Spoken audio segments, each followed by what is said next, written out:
Well, I noticed that some of my YouTube subscribers still have some confusion regarding marking point 1 in the base. So if point 1 in the base is marked incorrectly, then obviously all the other points will be marked incorrectly, right?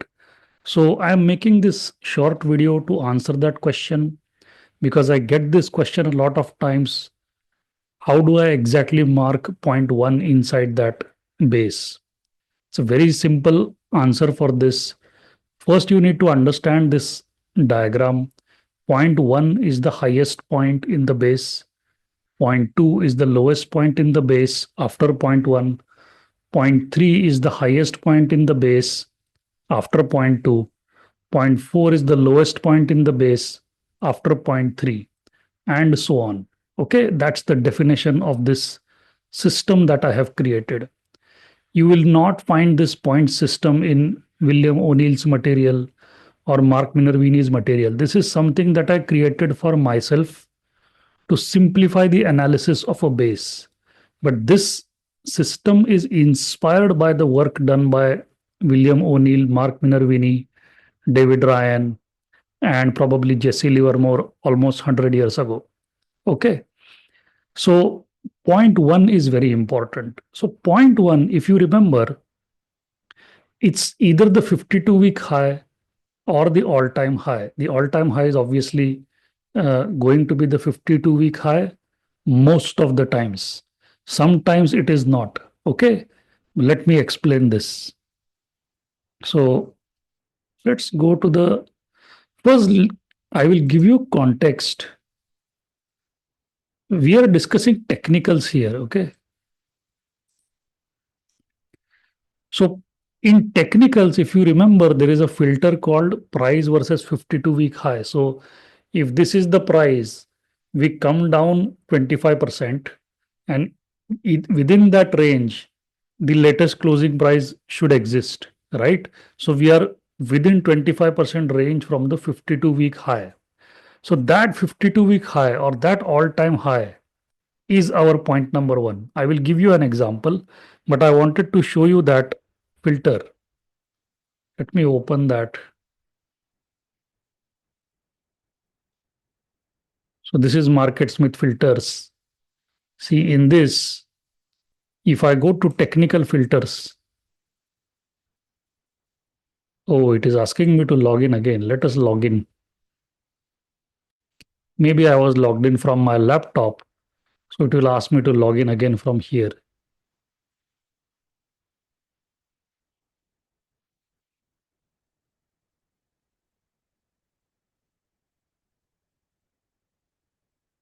Yes, now I will click on breakouts. So these are the bookmarks that I have created to simplify everything.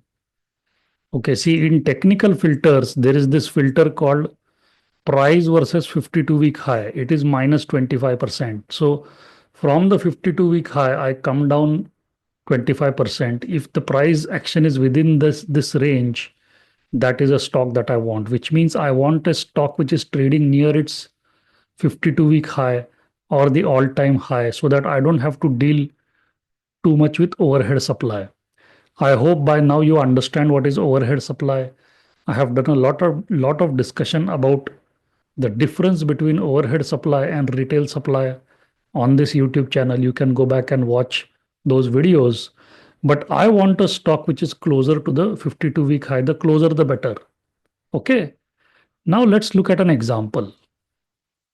So this is an old chart. As you know, as per regulations, I am only allowed to show you old charts. So look at this base. Let me draw the base for you. The blue, green, red zone. Okay. Blue, green, red, the moving averages 50-day, 150-day, 200-day, more than 10 candles in the base, 4, 5 points in the base. So let me mark the points for you. This is point 1. This is point 2. That's point 3. That's point 4. And that's point 5. So you go from highest to lowest to highest to lowest and so on. Okay.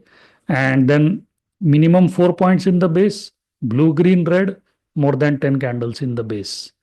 And look what happens. The price breaks out. Okay. 18% in a single day. Now it's a different story that after that the stock started to come down, but it was primed for a breakout like this. 18.57% in a single day, that to an extraordinarily high volume. So I will remove this again. Okay. So what is point one in the base? How did I select this point? Okay. Why not this point? Okay. So what you have to do is you come here. This is the latest candle. Come here, draw a vertical line here. Alter V. I will press Alter V. Okay. That's I'm using Windows for my desktop. I use Apple for my um, laptop. Okay. So I press Alter V on 15th January 2024. I have draw a line. Then I go back 52 weeks. So I go to 15 January 2023. Okay. So let's do that. So where is January? Yeah, somewhere here is 15 January. So 13, 16. Let's do 16. Okay. So this is 16 January 2023. This is 15 January 2024. That's a period of 1 year. Now, between these two yellow lines, what is the highest price ever touched by the stock? This is the highest price, right? The high of this candle, the high of this red candle, that's the highest price ever attained by the stock in this band that I have drawn. Okay, that's point number one. Now, in some cases, what happens is when you see this band, sometimes it's somewhere here, like beyond 1 year, somewhere here, the price is above this level. So that does not become point one. Point one is that 52-week high. Most cases I have seen 52-week high and all-time high are the same, but in some cases, what happens is there is price action somewhere here which is above this level, but it is beyond 1 year. Okay, so that is not our point one. Point one is what falls in between this 52-week period. So remember that is point one. Once you know what is point one, then point two, three, four, five, that becomes very simple. Now I will give you what is the reason to do this. The reason is the overhead supply, which is available at this point. So somebody must have bought the stock here, right? That overhead supply is more of a concern for us than the overhead supply that might have occurred here.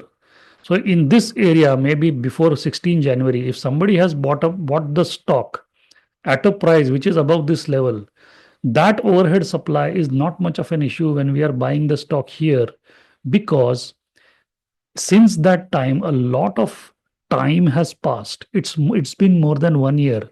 Probably the guy who bought the stock here has probably exited the position. Okay, exited the stock.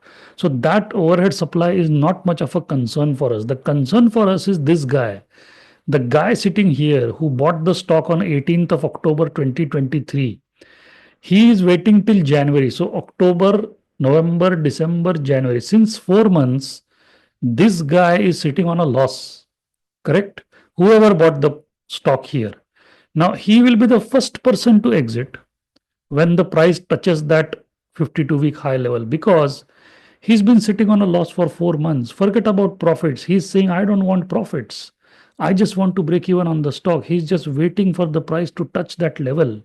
So that supply that will hit the market when this price is touched, that is called as overhead supply. Okay.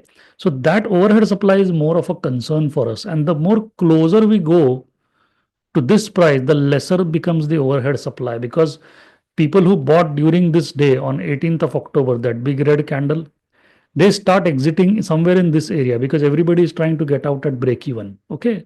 And when this price gets breached on high volume, like what happened the next day, it comes on overwhelmingly high volume. That volume is large enough to absorb the people who bought the stock here. Not only did they absorb that overhead supply, but kept pushing the stock upwards after that supply was over. So people continued to demand the stock more and more. That is what I wanted to explain in this video. So if you draw the point one correctly, then your base drawing will be correct. In this video, I am not discussing the green zone, blue zone. You notice the price has spent like 7th of December till January. So price has spent 1.5 months inside the blue zone. In such cases, it is usually recommended that we wait till the price enters the green zone. But in this case, what happened is shot up. It broke the blue zone, broke the green zone in single candle, shot up very fast because of overwhelmingly high volume. So it happens. Okay. You have to be alert for that. Anyways, the stock had 4 points in the base. So the buy point was already there for us. That's what I wanted to discuss. So don't get confused with point number one. It is very, very simple to draw. It's either the 52-week high or the all-time high. Okay. Take care.